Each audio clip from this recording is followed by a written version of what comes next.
आज Islamabad high court ने doctor Shireen Mazari साहबा, सेनेटर फलक नाज साहब को ज़मानत पर रिहा करने का हुक्म दिया। वो रहा हुई, उनको दोबारा गिरफ़्तार कर लिया। फवाद चौधरी साहब की ज़मानत हुई, वो बाहर निकले, फिर उनको पुलिस पकड़ने के लिए आ गई। तो ऐसा लग रहा है कि हुकूमत और अदालतों के दरमियान एक खुलम खुला लड़ाई हो रही है, जिसका अमली मुजाहरा कल हमने सुप्रीम कोर्ट के सामने आपकी पार्टी की क़यादत की तकरीरों की सूरत में भी देख लिया। मैं जब आ रहा था तो मुझे एक केस याद आ रहा था मौजूदा चीफ साहब के सामने,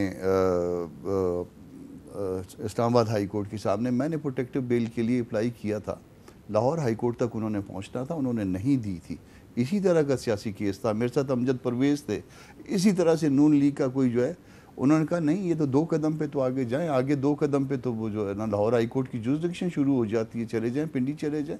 तो हमें नहीं मिली थी बेल। अच्छा। ये हमारे दिल के अंदर ये बातें हम जब हम देखते हैं, एक वकील के तौर पे भी कह रहा हूँ, एक पॉलिटिकल वर्कर के तौर पे भी कह रहा हूँ कि उनको भी याद होगा, अमजद परवेज़ को भी याद होगा, मुझे भी याद है, हमको बेल नहीं मिली थी। यहाँ तो जो है ना वो ब्लैंकेट आर्डर मिल गए हुए हैं। जी शाह खावर साहब, ये जो बहुत से इस तरह के क्लिप्स मौजूद हैं जिसमें शहरयार आफरीदी भी हैं और भी लोग हैं, मेरे पास बहुत ज़्यादा एक बड़ी तादाद मौजूद है ऐसे क्लिप्स की, जिसमें पीटीआई के रहनुमा, टिकट होल्डर, आम वर्कर, नॉन वर्कर वो कह रहे हैं कि छोड़ेंगे नहीं। तो इसकी बुनियाद पे केस हो सकता है? देखिए, बात यह है कि ये तो बिल्कुल तरगीब भी दी जा रही है इसमें से, तो ये पता चल रहा है, और बल्कि बाकायदा एक प्लानिंग का हिस्सा है कि हमने वहाँ जाना है। देखिए अहमद मीर साहब, एक बात मैं आपको बताऊँ, पिंडी इस्लामाबाद में हमने देखा कि जब ये वायलेंस इस तरह की शुरू हुई पीटीआई ने, और वो जो फ़ौजी तनसीबात के ऊपर, जीएचक्यू के ऊपर जब उन्होंने लाहौर में देखा, पेशावर में देखा, तो मैं आपको ऑनेस्टली बताऊं कि पीटीआई का जो जेन्युइन वर्कर था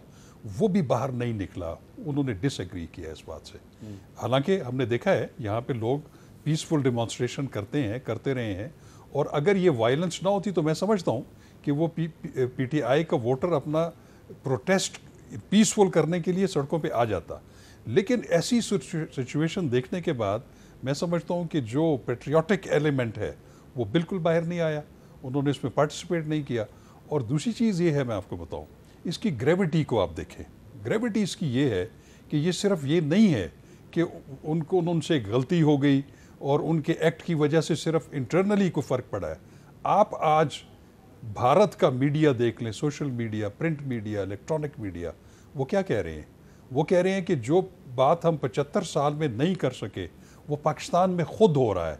वहाँ पे फौजी इंस्टॉलेशंस के ऊपर, जीएचक्यू के ऊपर अटैक हुए हैं, वहाँ पे अवाम उनके मुताबिक फ़ौज के ख़िलाफ़ खड़ी होगी, निकल आई है, तो हमें जंग की भी ज़रूरत नहीं है। देखिए बात यह है कि कोर कमांडर्स कॉन्फ्रेंस हुई, उन्होंने उसको हाईली सीरियसली लिया इस चीज़ को, और मैं कहता हूँ कि पीटीआई को उन लोगों को ऑन नहीं करना चाहिए जिन्होंने ये वारदातें की हैं। पीटीआई जो है वो अब, और दूसरा मैं आपको बताऊं कि दूसरी चीज़ ये है कि ये तो आइडियल सिचुएशन, मैं भी ये कहता हूँ बीइंग अ लॉयर, कि एक फेयर ट्रायल का हक हर एक को मिलना चाहिए, और ये आइडियल सिचुएशन यही होती कि ये सिविलियन जो हमारी कोर्ट्स हैं, इवन एंटी टेररिज्म कोर्ट है, उसमें इसका ट्रायल हो।